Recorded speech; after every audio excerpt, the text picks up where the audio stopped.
She sat in row 18, alone and silent, just 13 years old. The flight attendant hit her, right in front of everyone. No apology. No one stood up. But the girl's mother was flying the plane, and what she did next changed everything, without saying a single word. Before we start the story, comment below where in the world you're watching from today.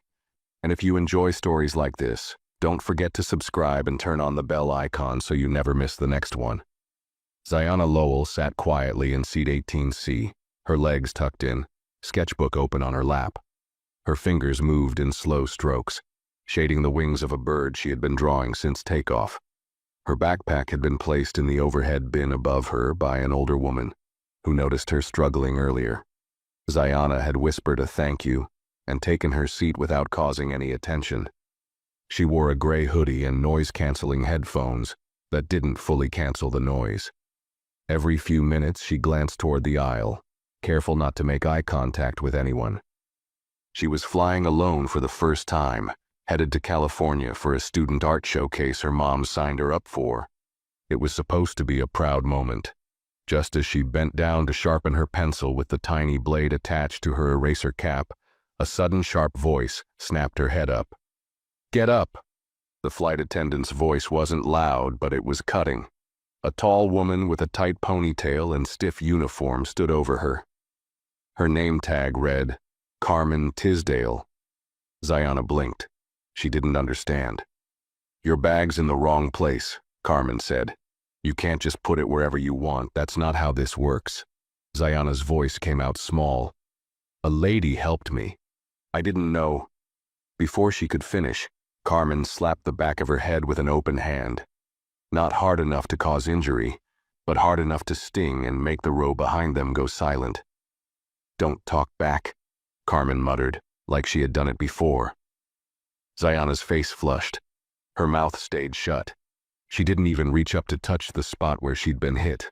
Her hands gripped the sketchbook tighter. A couple in the next row looked over, eyes wide, but turned away just as fast. A teenager in 18D took out one earbud but didn't say anything.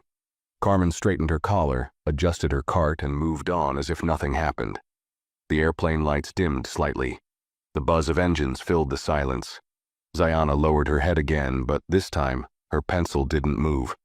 She just stared at the blank corner of the page where she had meant to draw the clouds. Her chest hurt, but she didn't cry. Crying in public was something her mother warned her about long ago. Instead, she flipped the page and drew a hand, one just like her mom's, holding the controls of a plane. Ziana stayed hunched in her seat long after the slap. Her hoodie covered most of her face now, but her eyes stayed wide and fixed on the seat in front of her. She couldn't feel her drawing hand anymore. The pencil sat between her fingers, untouched.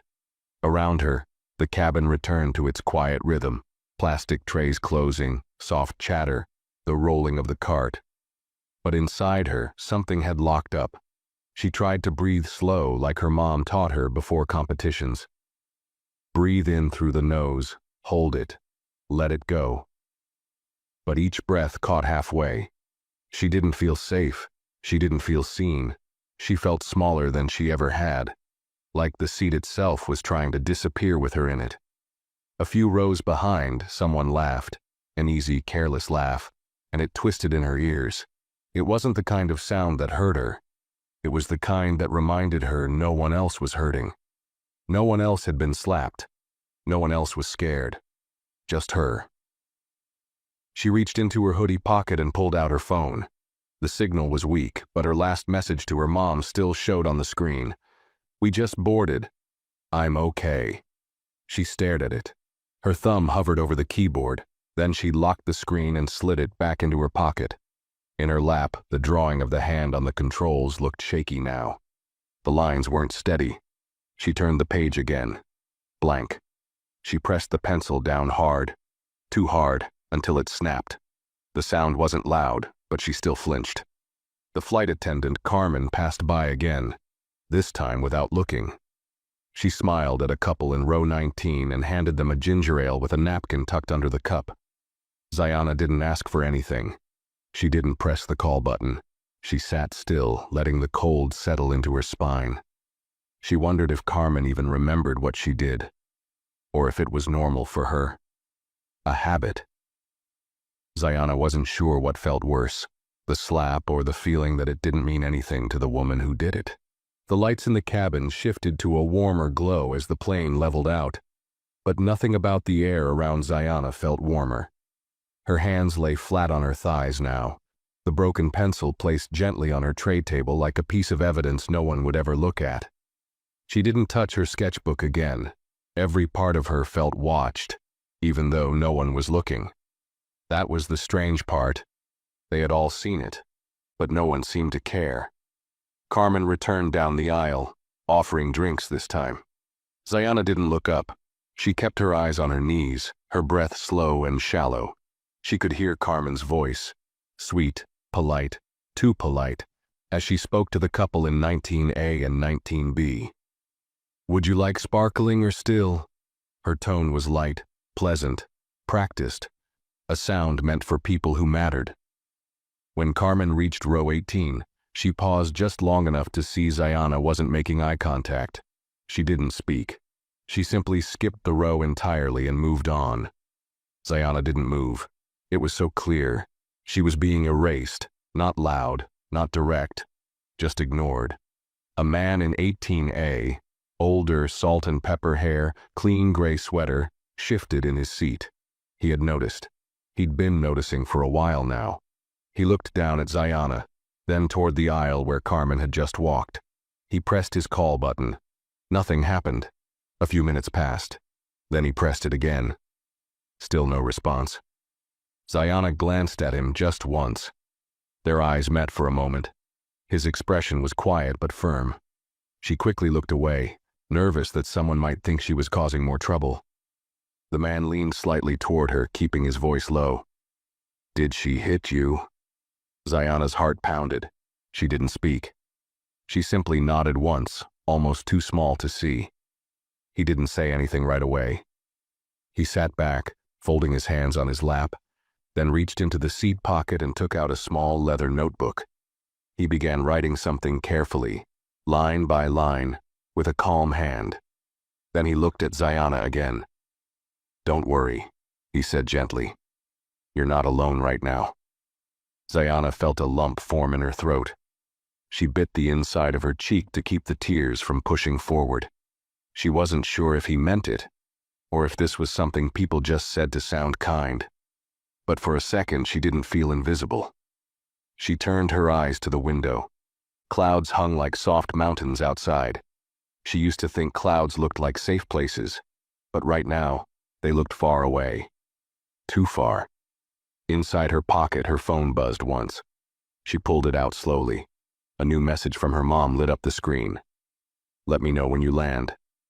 I'm tracking you the whole way." Zayana stared at the message. Her fingers trembled. She typed 3 words. Something bad happened. Then she deleted them. She stared out the window again, and this time she whispered to herself, "Please land soon." The cabin lights dimmed again as the flight settled into its long stretch. Dinner trays clinked in the distance and soft music played from overhead speakers, some instrumental jazz that tried too hard to make the space feel calm.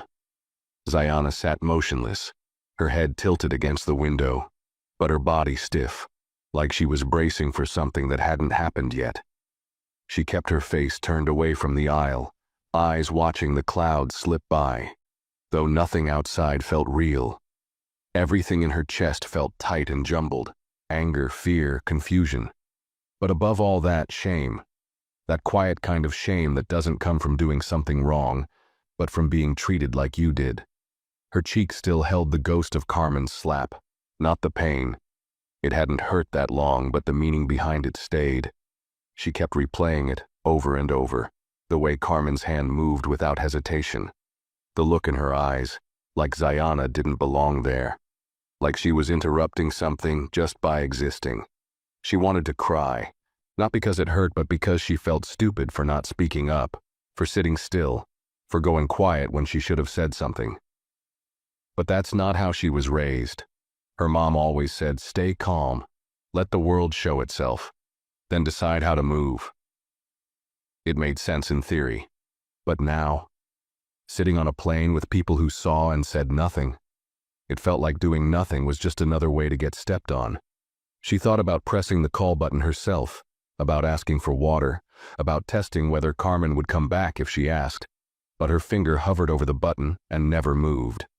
What if Carmen came with that same look in her eye? What if she said something loud again, something cruel? Ziana wasn't sure she could take it twice. In the row ahead, a boy laughed out loud at something on his tablet. 2 seats behind, someone asked for a second wine. Everything continued as if nothing had happened at all. That was the hardest part. The world just kept going. The man beside her, Mr. Halton, she'd overheard his name earlier when the flight attendant greeted him, was still sitting with his arms folded. He hadn't spoken again since he'd asked if Carmen hit her. He looked calm, but alert, like someone who didn't jump to react but didn't forget either. After a while, he reached into his coat pocket and pulled out his phone. He typed something quietly, then looked toward the front of the plane. A few seconds later, he pressed his call button again. This time, he kept his hand near it, pressing and releasing it twice in slow intervals. Finally, a response. But it wasn't Carmen who returned. A younger male attendant with a soft voice and nervous smile leaned over slightly. "Is everything all right here, sir?" Mr. Halton didn't answer right away. He looked at Ziana. His voice came low but firm. "I need to speak with someone in charge. Not her," he said, nodding toward the front where Carmen had gone. "Someone else, privately, if possible." The attendant looked confused for a moment but nodded. "I'll check," he said, and quickly stepped away. Ziana stared down at her hands. She whispered, "You don't have to do that." Mr. Halton turned to her, not with pity but something steadier. Concern, maybe. "You didn't deserve that," he said plainly, "and she doesn't get to pretend she didn't do it." Ziana felt her throat tighten. "She'll just say I made it up." "I didn't," he replied. She didn't say anything after that, just sat with that sentence in her chest. "I didn't." Someone had seen it. Someone had cared enough to say it out loud. Still, a quiet war played in her head. Maybe she should have stayed home.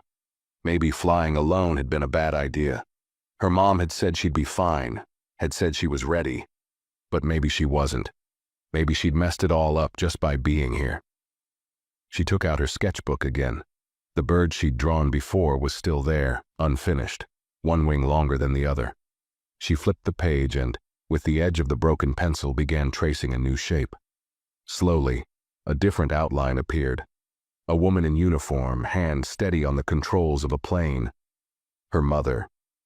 Ziana had seen her mom fly before years ago on family tours when it was allowed. She always walked through the cockpit with quiet confidence, answering questions calmly, handling turbulence without flinching. "Flying's about control," she'd once told her. "Not of the plane, of your focus." That memory sat heavy now, because somewhere on this plane, her mom was in that cockpit.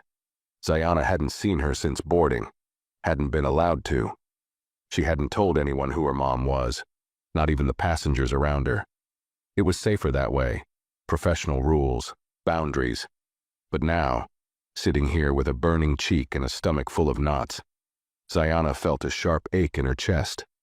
Not just fear, not just shame. She missed her mom. She needed her.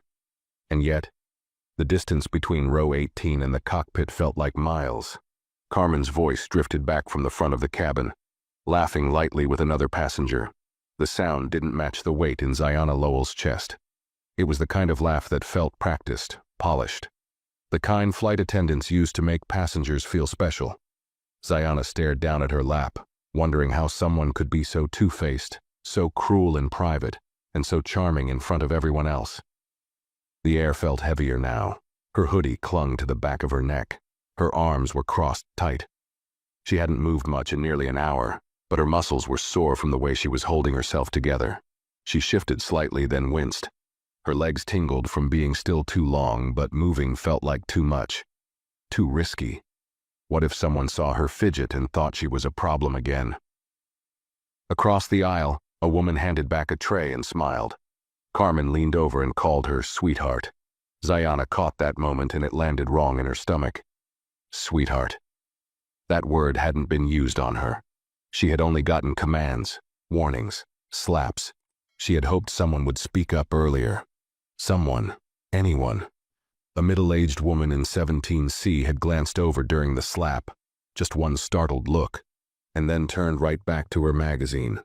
A teenage boy with headphones in 19A had paused his video, raised an eyebrow, then shrugged. A married couple near the back didn't even blink. Ziana wasn't surprised, but that didn't stop the sting. Her mom once told her, "Silence can be louder than words when it's meant to keep you small." She hadn't understood what that meant back then. She understood now. The tray cart returned, pushed by the same male attendant from earlier, the one Mr. Halton had spoken to. Carmen wasn't with him this time. He looked down at Ziana, his expression careful. "Would you like anything to eat?" Ziana shook her head. He hesitated. "Water?" She nodded slowly, not lifting her eyes. He placed the cup gently on her tray. "If you need anything else, you just press your button, I'll come." His voice was soft, not pitying, just respectful. It helped, but only a little. As he moved away, Mr. Halton leaned slightly closer again. "I've flown with this airline for 12 years, he said quietly. "I've never seen something like that go unaddressed."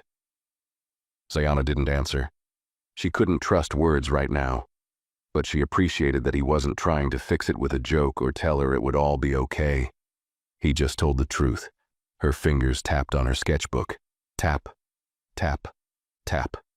The rhythm wasn't random. It was her way of staying grounded.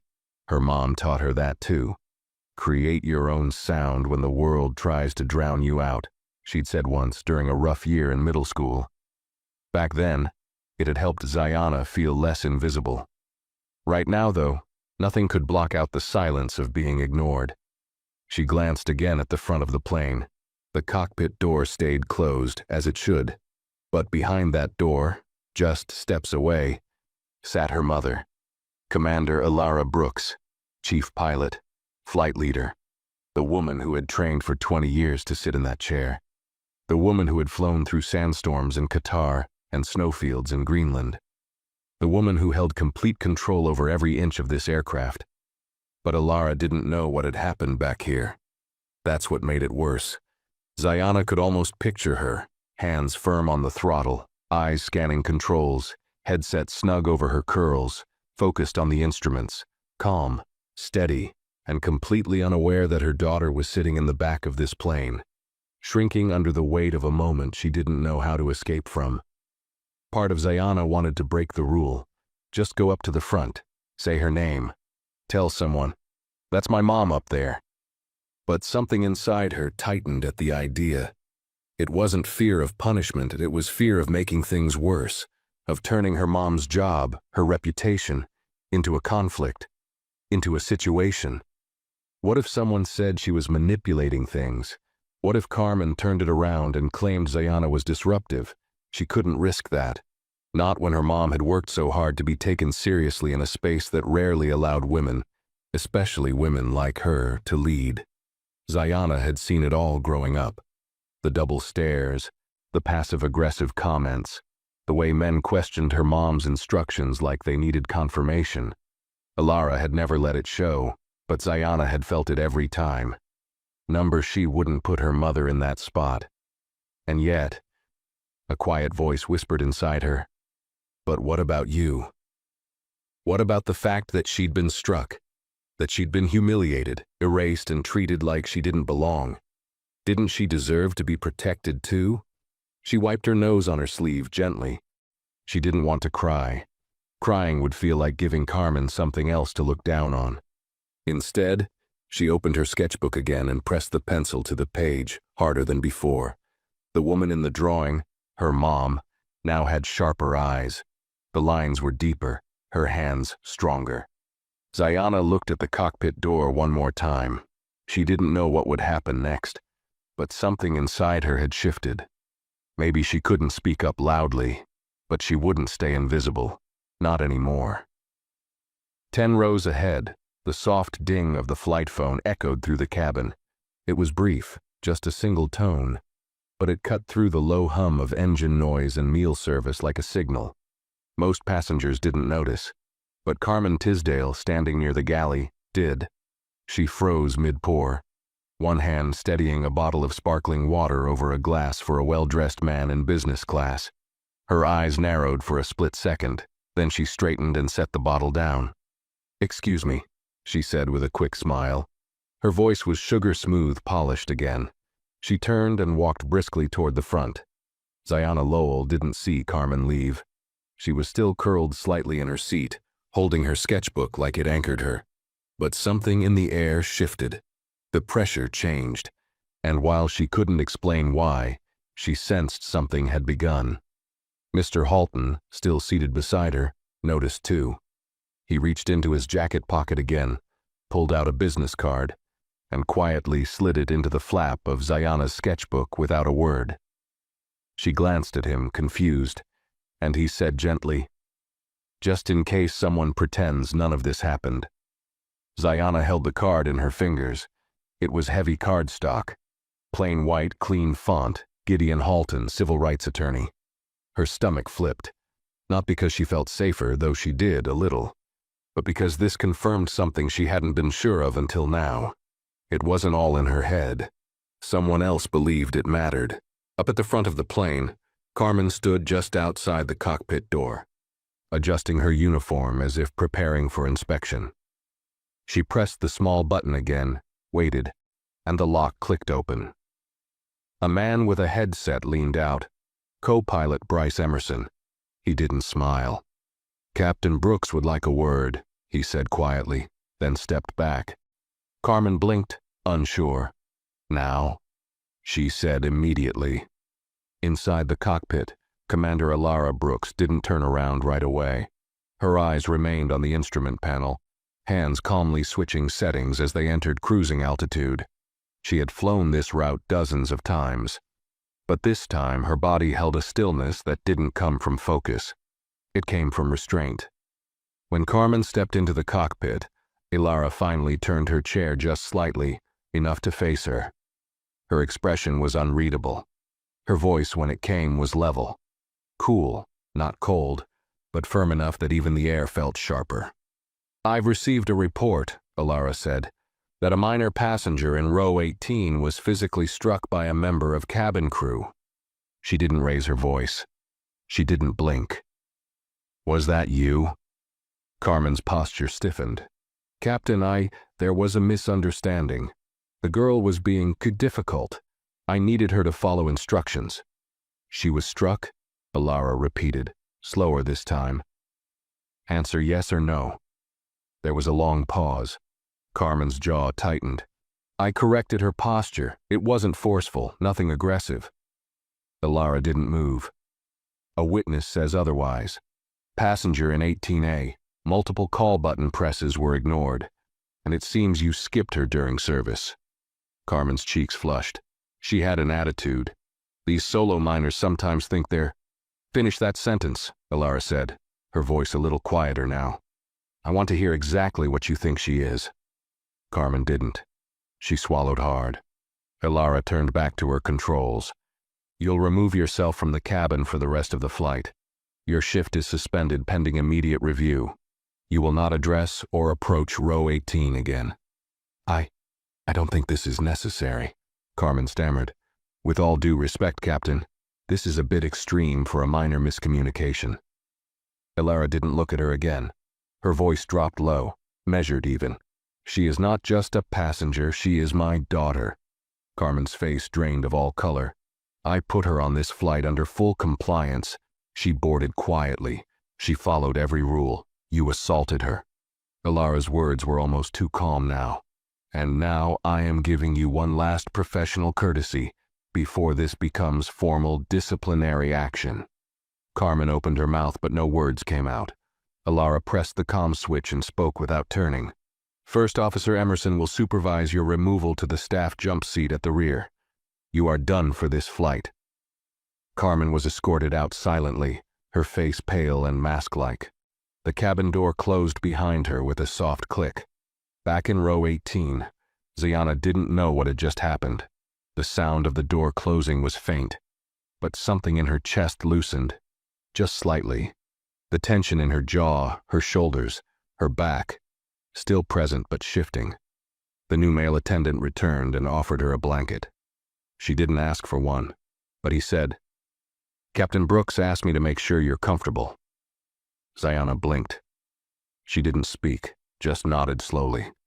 She wasn't sure what that meant, how much her mom knew, how much had been said, but deep inside she started to feel it. Not relief, not yet, but something else. The first edge of safety. The blanket felt soft against Ziana Lowell's arms, but she didn't pull it over her lap right away. She just held it, gripping the folded edge between her fingers. Her eyes stayed on the seat back in front of her, unmoving, though she wasn't seeing anything anymore. Her mind had gone somewhere deeper, somewhere slower. She didn't know what had just happened exactly. The cabin hadn't changed in any loud way.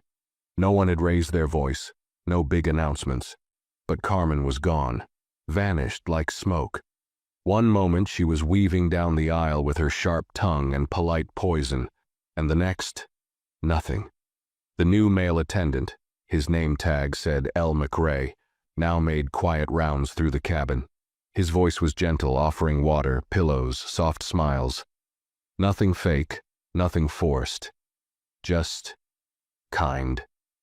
He passed by Ziana's row again and asked softly, "Need anything, miss?" She shook her head, almost scared to speak. He nodded once and walked on, no questions. Ziana pressed her fingers to her face. It was warm, still burning from earlier, not from the slap anymore, but from everything that came after. The silence, the shame, the weight of being too scared to do what she wanted to do, stand up, speak up, yell something. She hadn't. She'd stayed quiet. But somehow, something had changed without her needing to shout. She should have felt stronger. But she didn't. Not yet. And that made her feel guilty. She pulled her sketchbook back onto her lap. It was bent now.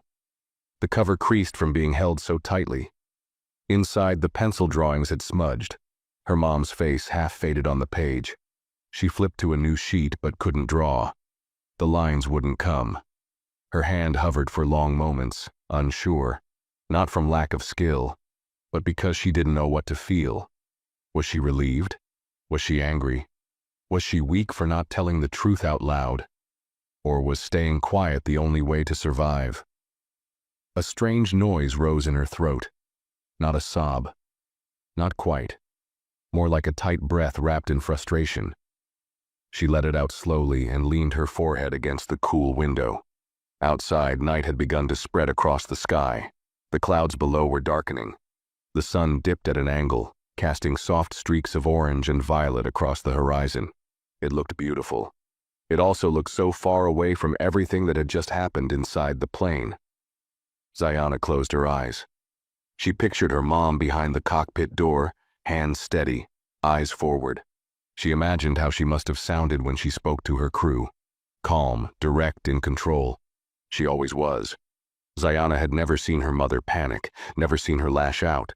She just did what needed to be done. Had she known what happened back here the whole time? Had someone told her? Did her mom figure it out on her own? And had she stepped in? That thought caught in Ziana's chest. Because if it was true, if her mom had found out and moved things behind the scenes, it meant she had been protected quietly without even asking for it. But then the guilt came rushing in again. Was that cheating? Did it look like she only got justice because her mom had power? What would people think? That she couldn't handle herself? That she ran to her mom like a scared kid?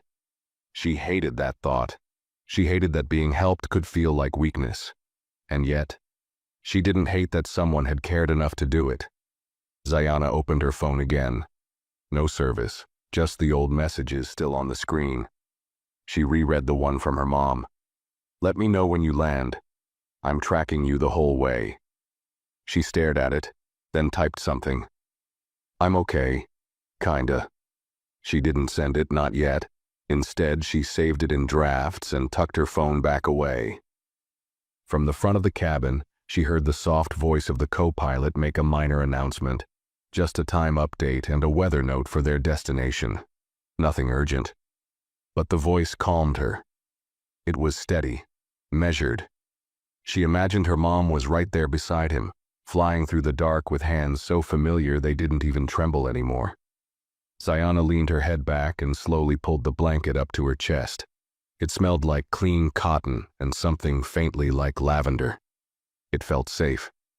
She didn't fall asleep, not really. But for the first time since boarding, she closed her eyes without flinching, and for a little while she let herself drift without bracing for what might come next. The plane kept moving through the night sky, quiet and smooth, like nothing had happened. The turbulence was light, the hum of the engines steady. Passengers had begun to settle into the slow stretch before descent.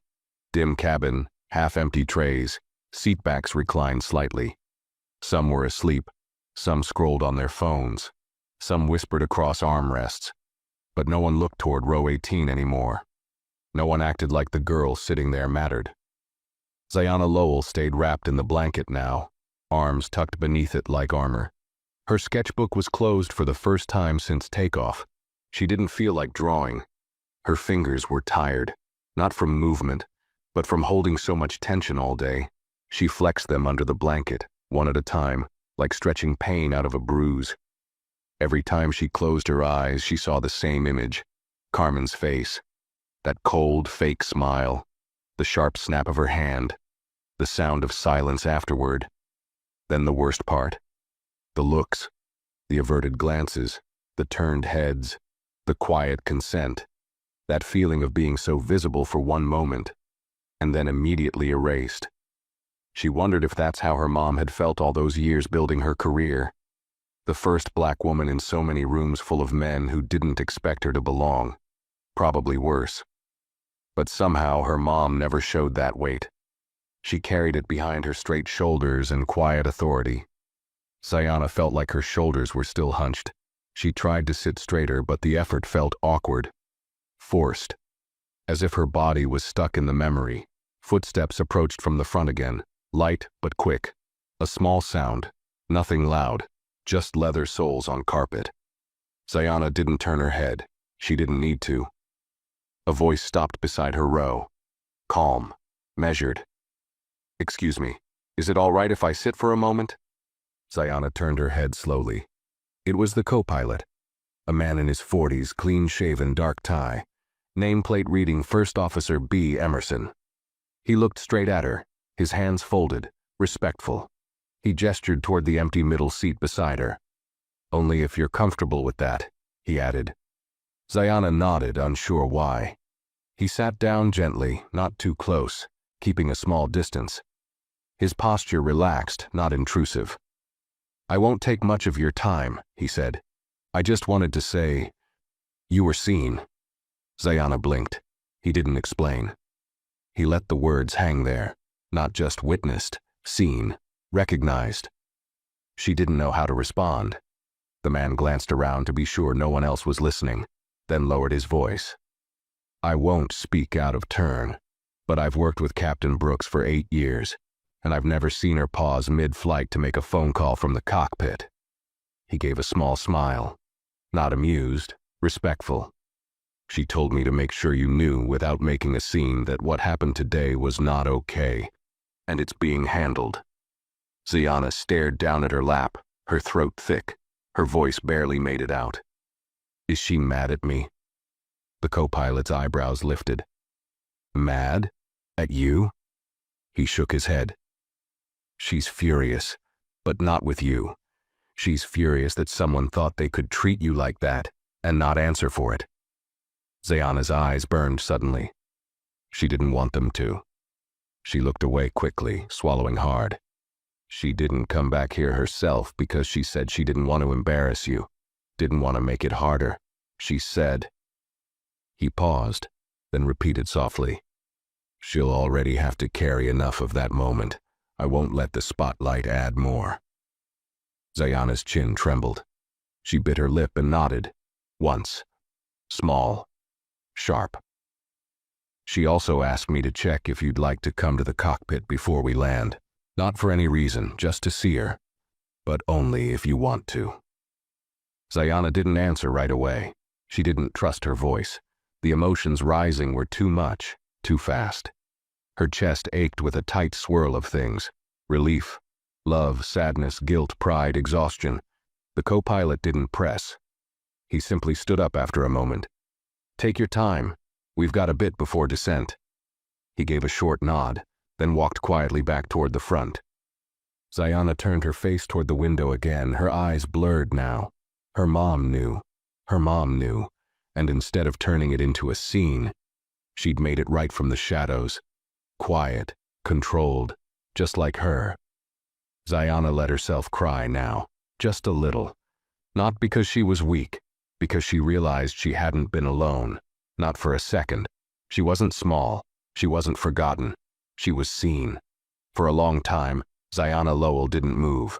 She sat in her seat, curled beneath the blanket, eyes unfocused, staring through her reflection in the window.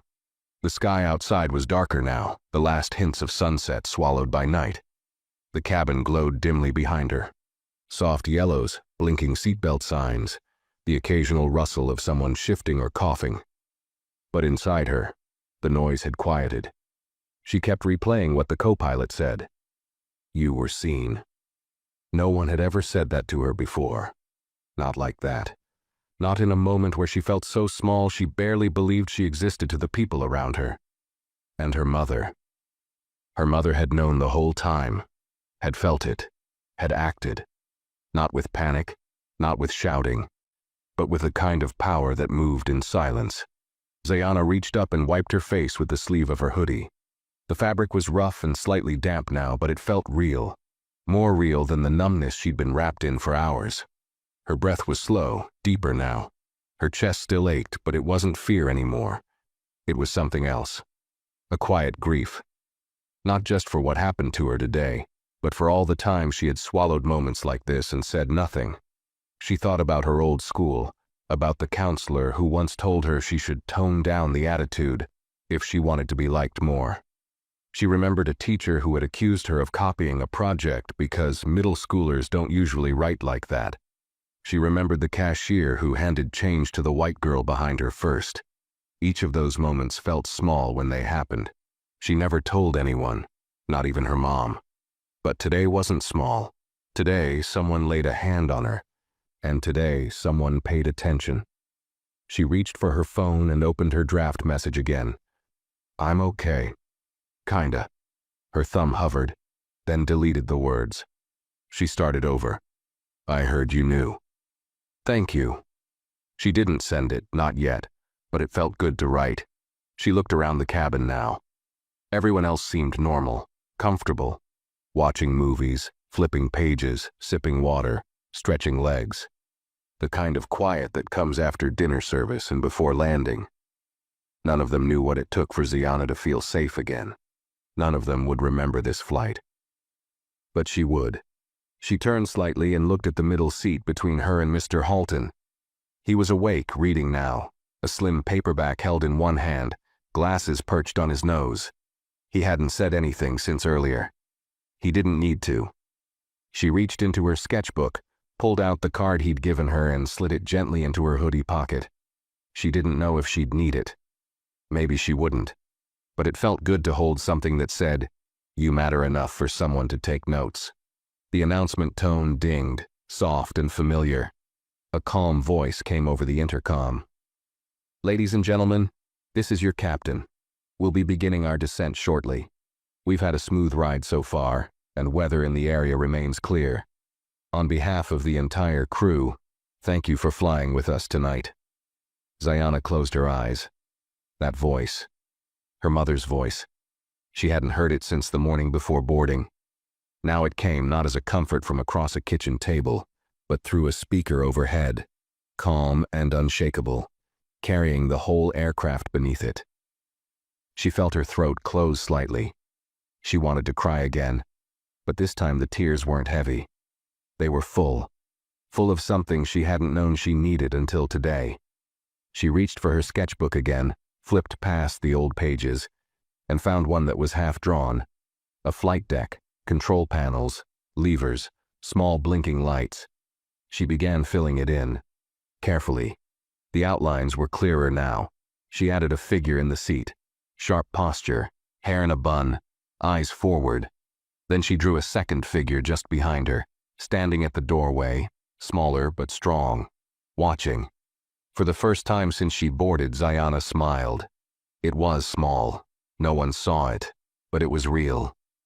She closed the sketchbook gently, held it in her arms, and whispered to herself, just barely audible, "I do belong here." And this time she believed it. The seatbelt sign flickered on with a soft chime, and a voice from the intercom, clear and steady, announced that the descent would begin in just a few minutes.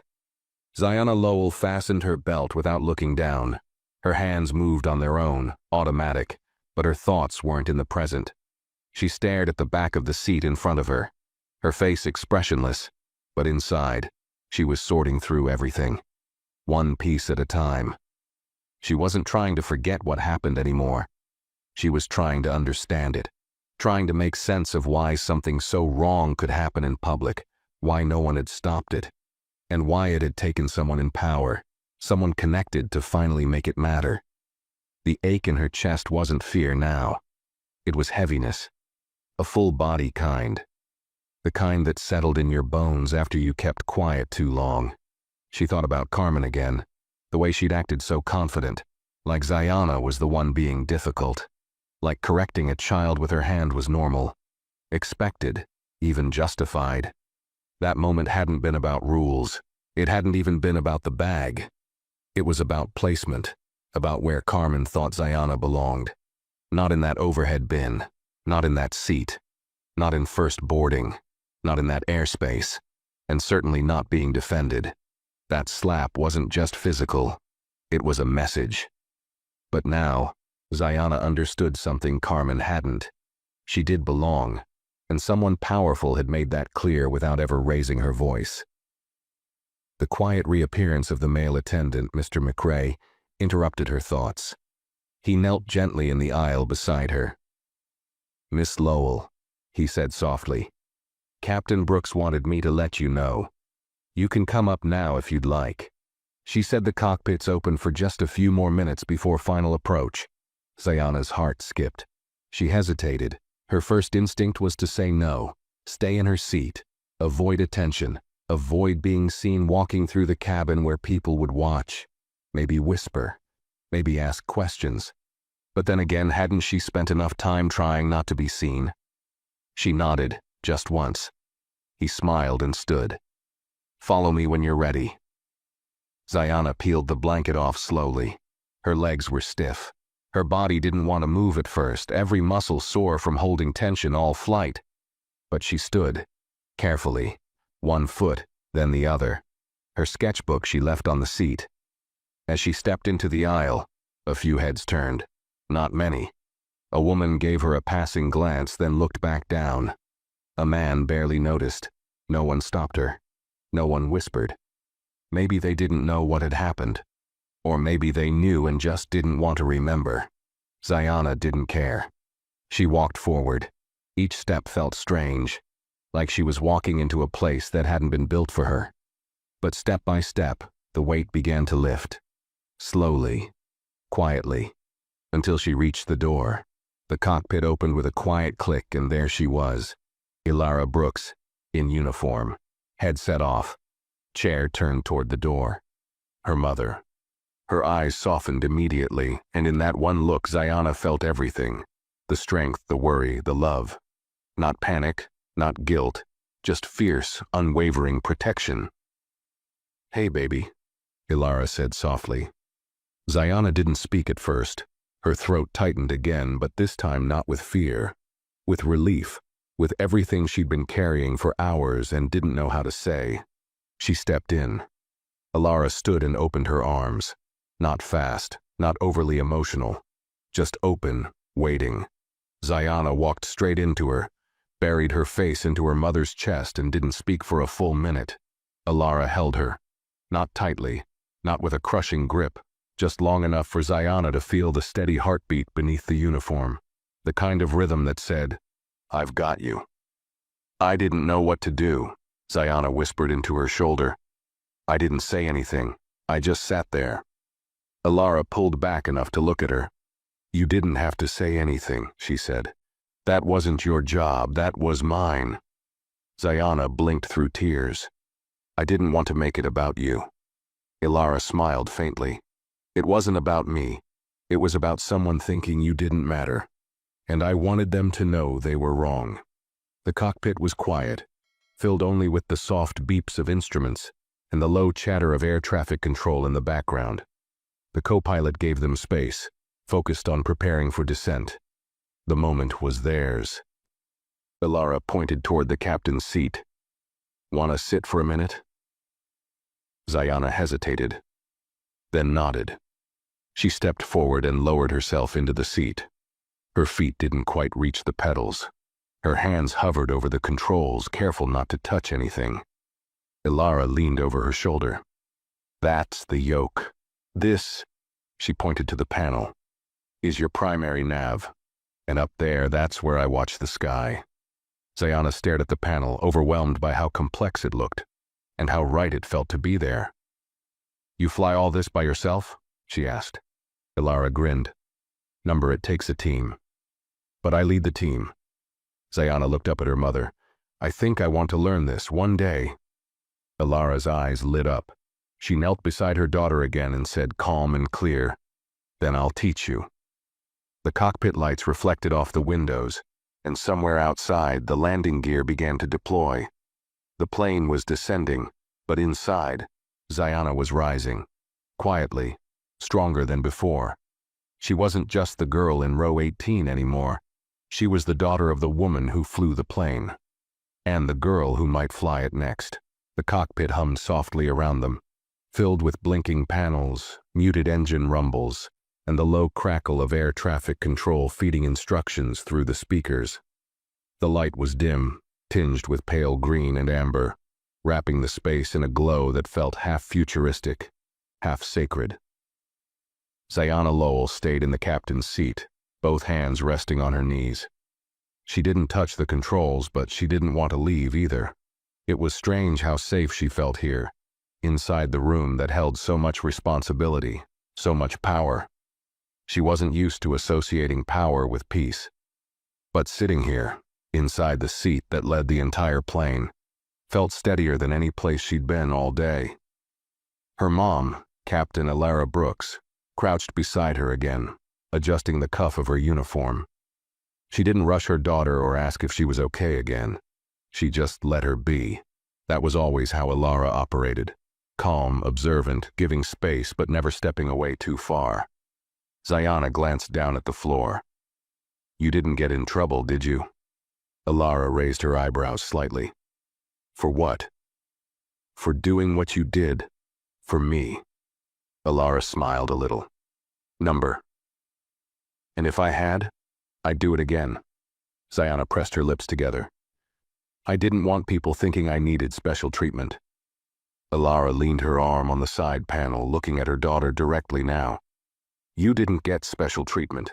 You got protection. What Carmen did wasn't just rude. It was dangerous. And if anyone tries to make you feel like speaking up is asking for too much, they're trying to keep you small. Zayana blinked. She didn't answer right away. Sometimes, Ilara added, people will act like your silence makes things easier. But it only makes it easier for them. Not for you. Zayana's voice came out quieter than she intended. I thought maybe I overreacted. Maybe it wasn't that bad. Ilara's face turned serious. Z, she hit you. That's never okay. Not in a plane, not in school, not anywhere. You didn't overreact, you stayed calm, you stayed safe, that was smart. But don't let your brain start shrinking the truth just to survive it. That last sentence hit harder than Zayana expected. She lowered her head again.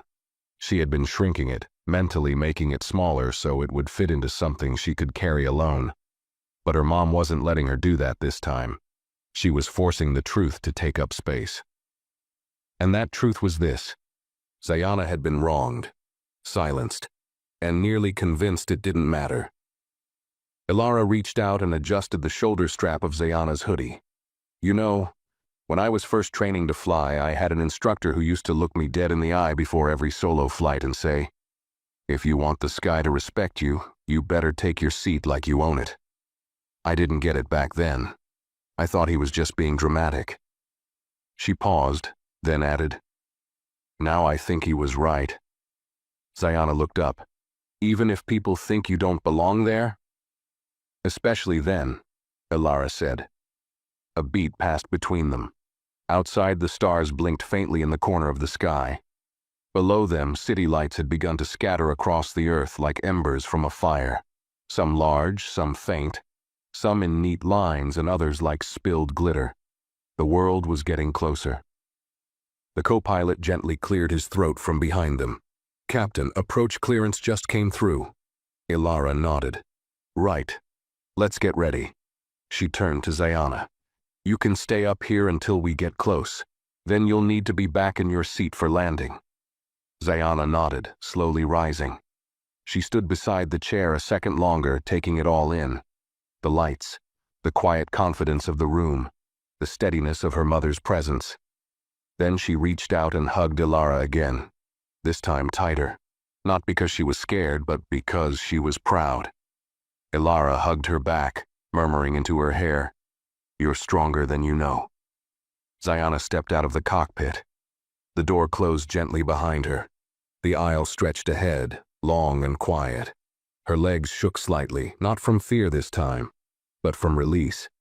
As she walked past rows of sleepy passengers and flickering screens, something felt different now. She didn't shrink herself. She didn't try to disappear. If people looked, they looked. Let them. She had taken her seat. She had been hurt, and she didn't yell or scream. But the system had felt it anyway, and she'd gotten back up, on her own feet, not just as a passenger, not just as the pilot's daughter, but as someone who belonged in the air just as much as anyone else.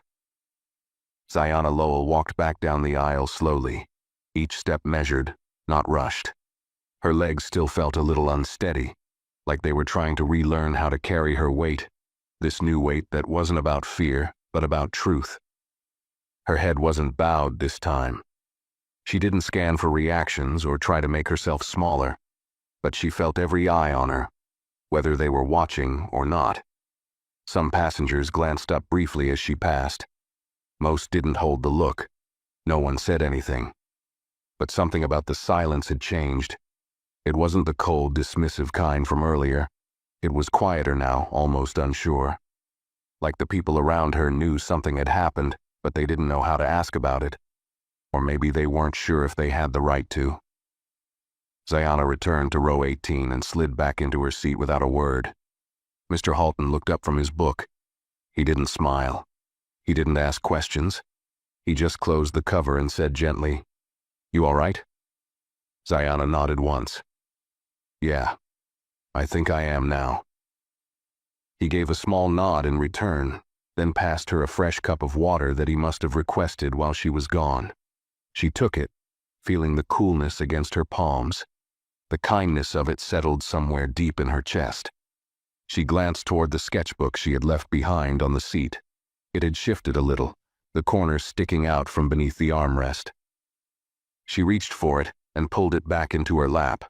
The cover was slightly bent, the pages inside wrinkled from pressure, but it still felt like hers, still felt like a piece of herself no one had taken away. She opened it slowly and flipped back to the cockpit drawing, the one she'd started just before everything changed. She stared at the figure she'd drawn in the pilot's seat. It was clearly her mother. Strong lines, precise hands. But now she added something else.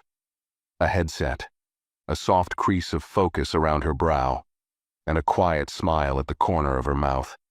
Then she turned the page and drew something new. A seat. One she'd never drawn before. It wasn't grand. It wasn't in the cockpit or even by the window. It was a regular airplane seat. Row 18, economy class. And in it a small figure. Hoodie, hair tucked behind one ear. Face turned slightly outward, not downward. The eyes weren't scared anymore. They were watching, learning, growing. Zayana's hand shook a little as she outlined the tray table. then the open sketchbook on the girl's lap, then the pencil in her hand. A mirror within a mirror. When she finished, she sat back and exhaled slowly, pressing her palm flat on the paper to smooth out the ripples. That drawing wasn't perfect. The lines were uneven, the perspective slightly off, but it was honest. That girl in the sketch wasn't waiting to be saved. She was sitting with everything she had: pain, courage, confusion, resilience, and staying upright anyway. The announcement chime rang again. The captain's voice, her mother's voice, came over the intercom, even and calm. "Flight crew, prepare for landing." Zayana smiled softly. That voice, so composed, so exacting, now held a second meaning. It wasn't just guiding a plane, it was guiding her. She tucked the sketchbook back into her backpack, zipped it carefully, and rested her hands on top. Mr. Halton broke the quiet again. "You ever flown before?" Zayana looked at him. "Not alone. Not like this." He nodded thoughtfully, then added, "Well, if you ask me, you handled it better than half the adults on this plane."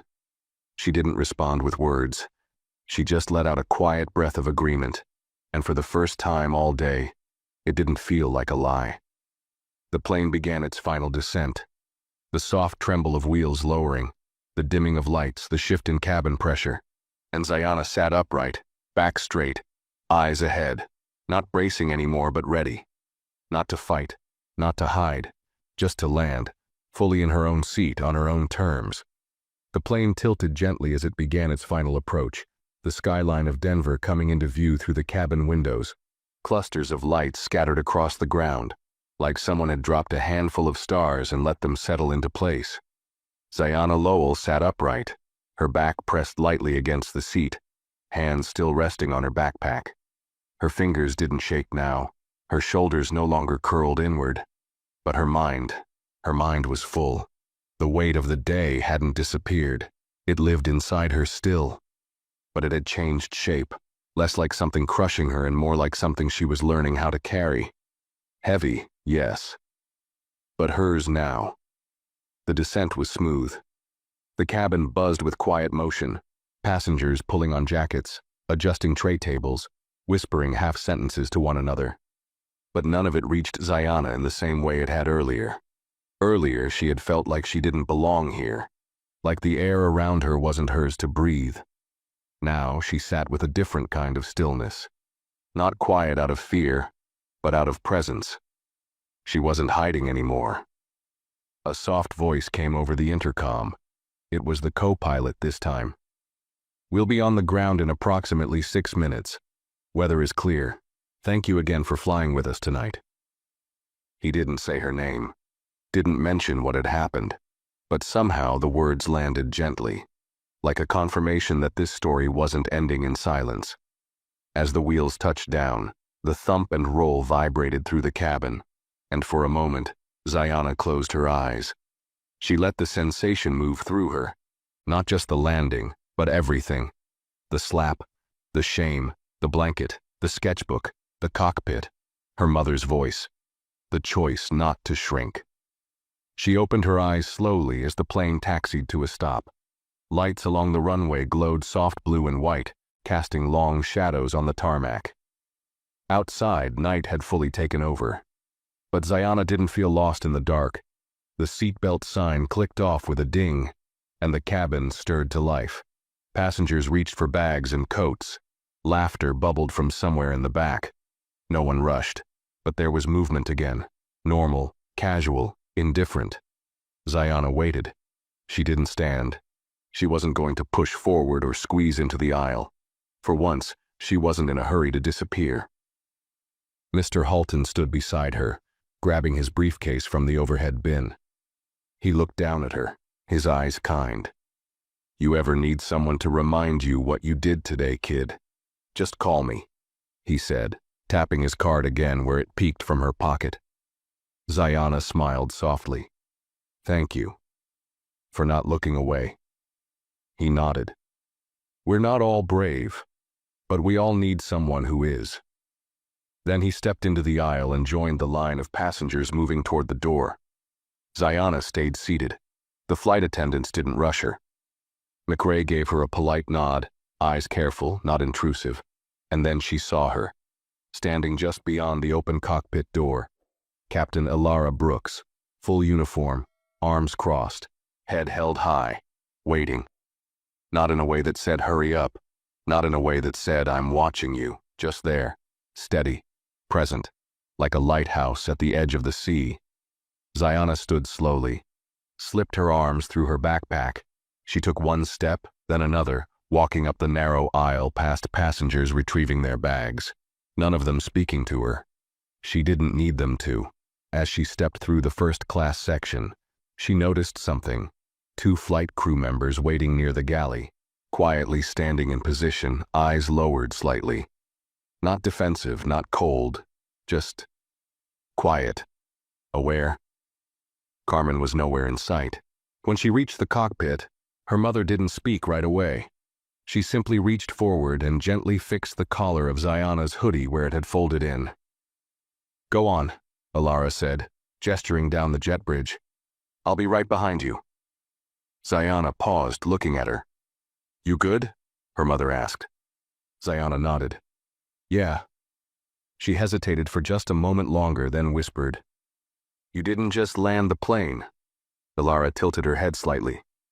"You landed me," Ziana said. Elara blinked, then smiled, a quiet, private smile only a mother could give. "That's what captains do." Ziana turned and walked down the ramp, her steps slow but solid. The fluorescent lights above buzzed faintly as she passed under them. Outside the terminal windows, the runway lights still blinked against the dark, but she didn't feel far from home anymore. She felt closer to who she was meant to become, and tonight, that meant more than anything. The jet bridge stretched out ahead of Ziana Lowell like a tunnel of cool air and low white light. Each step she took echoed faintly beneath her sneakers. She could still feel the vibration of the plane in her knees, that deep low hum of thousands of moving parts. But now, her own body felt quieter. No more tremble in her fingers, no more panic curled behind her ribs, only a strange, steady silence.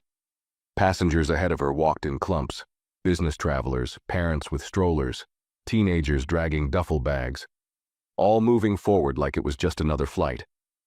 And maybe for them, it was. Maybe they'd sleep it off, forget the seat numbers, forget the snack options, forget the faces. But Ziana knew this flight would live inside her long after her feet touched the ground. It wasn't about the route. It wasn't even about what had been taken from her. It was about what she'd reclaimed by the time they landed. Her mother's voice still echoed in her ears. "That wasn't your job. That was mine." And still, Ziana couldn't shake the quiet guilt of wondering if she had done enough. She didn't speak up, she didn't protest, she didn't confront. Would people say she stayed silent because she was scared? Would someone else in her shoes have stood up and shouted and made the whole plane turn their heads? Would that have been stronger? Or maybe strength looked different than she'd been taught. Maybe strength was sitting still, even when humiliated, and choosing not to unravel. Maybe strength was making it to the end of the flight with your dignity still inside your chest. Maybe it was choosing not to crumble under the pressure of someone else's assumptions. At the end of the jet bridge, the terminal opened up, bright, wide, full of artificial light and movement. A flight crew coordinator stood nearby with a clipboard, checking something off as the pilot team stepped through. Elara Brooks joined them moments later, calm, composed, as if she hadn't just navigated an in-flight disciplinary event while piloting through regulated airspace. Her presence held weight but not noise. She didn't need it. Ziana kept walking, just a few paces ahead, her mother behind her now. Not because she'd left her, because she trusted her. As they neared the baggage carousel, a quiet figure stepped forward from a waiting area. A woman in a gray pantsuit, tablet in hand, badge clipped to her coat. "Miss Lowell?" she asked softly, eyes kind but focused. Ziana's heart skipped. "Yes?" "I'm Dana Kerrigan, Passenger Relations, Stratus Air. We were informed there was an onboard incident, and I'd like to speak to you briefly before you leave the terminal." Ziana stiffened. Her mother stepped closer, eyes trained sharply on the woman. "She's a minor. You'll speak to me first. Kerrigan nodded respectfully. Of course, Captain Brooks, no rush. We're just collecting internal statements for the record. You're not obligated to share more than you're comfortable with. But we want to ensure this is documented properly. Zayana looked at her mom. Her mom looked back. There was a pause. Then Zayana surprised herself. It's okay, she said softly. I'll talk, just not here. They followed Kerrigan into a small service lounge nearby. Empty chairs, soft carpet, a pot of untouched coffee on the counter. Kerrigan set her tablet down on a side table, tapped a few buttons, and turned on the recording function. You can speak freely, she said. Nothing will be used without your consent. Zayana nodded slowly, her eyes drifting to the corner of the room. She took a deep breath, then another, and then she began. She hit me, Zayana said. Her voice was even, but her throat tightened anyway. Not hard enough to bruise, but hard enough to remind me I didn't matter. She kept going. She told them about the overhead bin, about the cold tone, about the way Carmen had served everyone else and skipped her on purpose, about the silence of the rows around her, about the moment she realized no one was going to say anything if she didn't. She didn't cry. Not now. She spoke like someone who had held the words in too long and finally decided they didn't belong to shame anymore. When she finished, Kerrigan tapped a final note and stopped the recording. Thank you, she said. You didn't deserve that. And we will follow this to its end. Zayana just nodded. No victory lap, no applause, no headlines. Just the truth, spoken out loud. When they stepped out of the lounge again, the terminal had begun to quiet. The rush of passengers had thinned. The world had moved on. Zayana and her mother walked together toward the escalators. The terminal lights cast long shadows behind them. Do you think people will believe me? Zayana asked. Ilara looked at her. That's not the point. Zayana frowned. Then what is? Ilara's voice was steady. That you believed yourself, and said it anyway. That silence stayed between them for a few paces. And then, finally, Zayana smiled.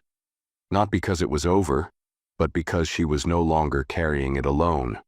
Outside the terminal, the night air was colder than expected.